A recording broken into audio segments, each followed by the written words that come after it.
29 ਜੂਨ ਦੀ ਰਾਤ ਅਤੇ ਸਮਾਂ ਸੀ 8 ਵਜੇ ਦਾ।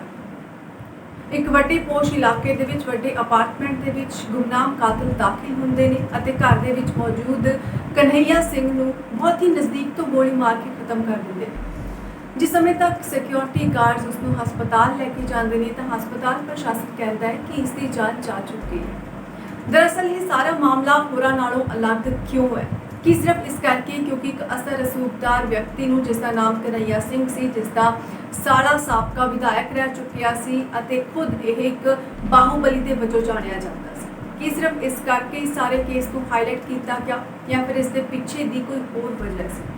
बेशक इस ਦੇ ਪਿੱਛੇ ਦੀ ਵਜ੍ਹਾ ਜਾਣ ਕੇ ਤੁਸੀਂ ਹੈਰਾਨ ਹੋਵੋਗੇ क्योंकि ਇਹ ਉਹੀ ਪਿਤਾ ਜਿਸ ਦੇ ਵੱਲੋਂ ਆਪਣੀ ਧੀ ਨੂੰ ਹੀਰੇ ਦੀ ਅੰਗੂਠੀ जन्म दिन ਦੇ ਵਿੱਚ ਤੋਹਫੇ ਵਜੋਂ ਦਿੱਤੀ ਗਈ ਸੀ। पर उस तो बाद उस धी ने इस हीरे की अंगूठी का की किया, इस बारे खुलासा हो चुका है। जी हाँ, ये सारा मामला झारखंड तो सामने आया जिथे कि कन्हैया सिंह एक बहुत ही वड्डा बाहुबली जिसनों मन्निया जाता सी, उसका जो कतल हो जाता है, खात्मा हो जाता है तो सड़कों पर लोग उतरते हैं। इंसाफ के लिए इकट्ठ किया जाता है, पुलिस से दबाव बनाया जाता है तो पुलिस के वलों भी इस पूरी गर्मा गर्मी के विच सिट का गठन करने का ऐलान करने तो बाद लोगों को कुछ शांति महसूस होती है। पर फिर भी पुलिस वालों के सिर ते इस गल की तलवार लटक रही सी कि आखिरकार हुण इंसाफ किवें दवाया जाए, किवें पता लगाया जाए कि आखिरकार इसके पिछे कौन सी। क्योंकि जो परिवारिक मैंबरां दे नाल गलबात की जाती है तो वह कहते हैं कि सानूं किसी ते भी शक नहीं, कोई लड़ाई झगड़ा नहीं होया सी, किसी ते भी उन्होंने वालों कोई शंका जाहिर नहीं की गई ते ना ही कोई बीते समय दे विच अजिही घटना का जिक्र किया गया जिस तो पुलिस वाले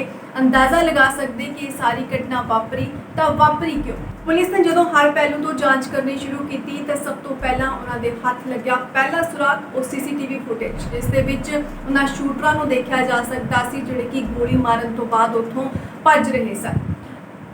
फिलहाल वो फुटेज भी कुछ धुंधली सी पर पुलिस कोल इको एक सहारा यही फुटेज सी जिसके सहारे वो एक शूटर के कोल पहुंचे।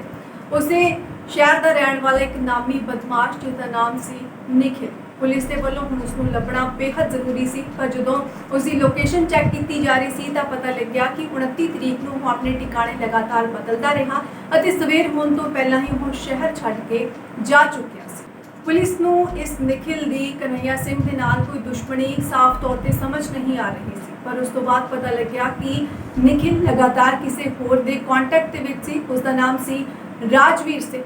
हुण यह राजवीर सिंह की एक नवीं जो एंट्री होंदी है तो पता लगता है कि यह कन्हैया सिंह का ही बीते समय दे विच एक गुआंढी रह चुका है, एक जवान मुंडा। पर इसकी भी की रंजिश हो सकती है उस व्यक्ति के नाल। इस राजवीर की तस्वीर निकल के सामने आई कन्हैया सिंह की धी अर्पणा के बॉयफ्रेंड के तौर पर। इस राजवीर की तस्वीर इस केस के विच यह सामने आई कि वह कन्हैया सिंह की धी अपर्णा का बॉयफ्रेंड सी। 8वीं जमात तो इकट्ठे पढ़ते सी, दोहां दे विच रिलेशनशिप सी। पर उस तो बाद कन्हैया सिंह के वलों राजवीर नूं धमकाया गया सी, कुटिया मारिया गया सी, मना किया गया सी और यह भी कहा जाता है कि बंदूक दिखा के कहा गया सी कि जेकर तू ना सुधरिया तो तैनूं खत्म कर दिया जाएगा। इस तो बाद राजवीर के परिवार को भी टॉर्चर किया गया जिस करके वो उस इलाके नूं छड्ड के किसी होर इलाके दे विच जाके उन्होंने रहना शुरू कर दिता। पर राजवीर के मन के अंदर हुणे सिर्फ एक खुंदक सी कि उसनूं परेशान किया गया या कोई माजरा होर सी, क्योंकि हाले भी उस हीरे की अंगूठी बारे किसी को कुछ पता नहीं लग रहा। पुलिस के हाथ लगे 2 बड़े सुराग पर निखिल और राजवीर हाले भी पुलिस की गिरफ्त तो बाहर सी। एक फड़िया गया कोलकाता तो दूसरा बनारस तो। दोहां नूं फड़न तो बाद जो पुछगिछ की गई तो निखिल ने पहला कई तरह के टेढ़े सवालों के जवाब नहीं दिते और उस तो बाद उसने दस्या कि आखिरकार उसने अजिहा क्यों किया।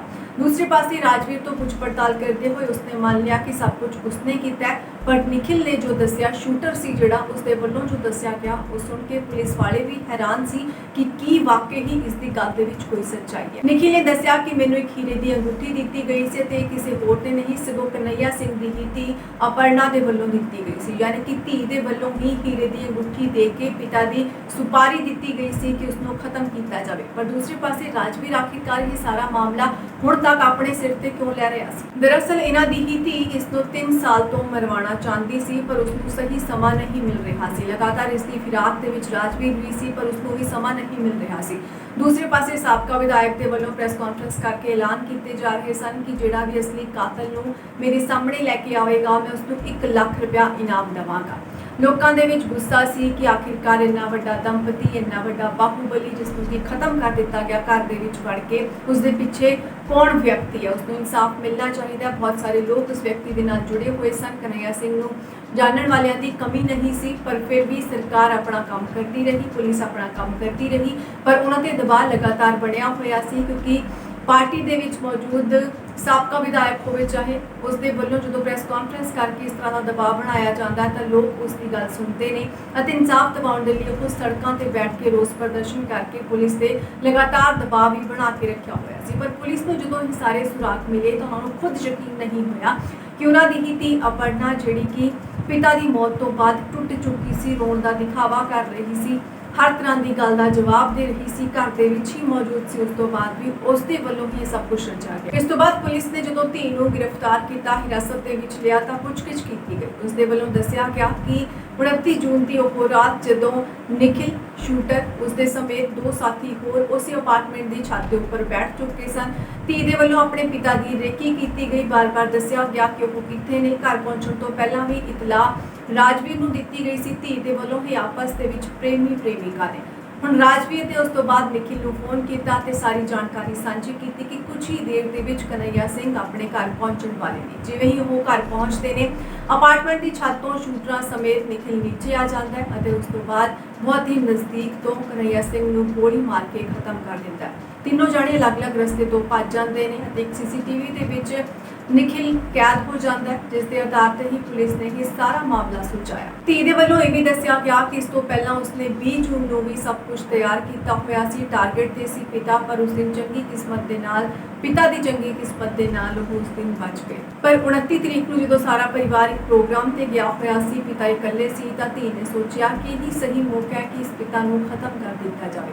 ਇਸ ਦੇ ਪਿੱਛੇ ਦਾ ਕਾਰਨ ਸੀ ਕਿ ਰਾਜਵੀਰ ਦੇ ਨਾਲ ਨਾ ਮਿਲਣ ਦੇਣਾ, ਆਪਣੀ ਮਰਜ਼ੀ ਦੇ ਨਾਲ ਵਿਆਹ ਨਾ ਕਰਵਾਉਣ ਦੇਣਾ ਅਤੇ ਧੀ ਦੀ ਘਰ ਦੇ ਵਿੱਚ ਕੁੱਟਮਾਰ ਵੀ ਕੀਤੀ ਜਾਂਦੀ ਸੀ। ਇਹ ਖਬਰਾਂ ਵੀ ਸਾਹਮਣੇ ਆਈਆਂ।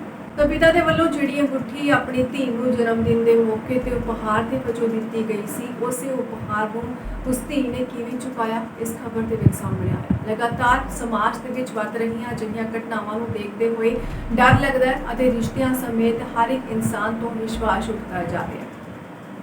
ਇਸ ਸਾਰੀ ਖਬਰ ਤੇ ਤੁਹਾਡਾ ਕੀ ਕਹਿਣਾ, ਕਮੈਂਟ ਕਰਕੇ ਜ਼ਰੂਰ ਦੱਸੋ। ਫਿਲਹਾਲ ਪੰਜਾਬੀ ਰਿਪੋਰਟ ਦੀ ਇਸ ਰਿਪੋਰਟ ਦੇ ਵਿੱਚ ਇੰਨਾ ਹੀ। ਦਿਓ ਇਜਾਜ਼ਤ, ਧੰਨਵਾਦ।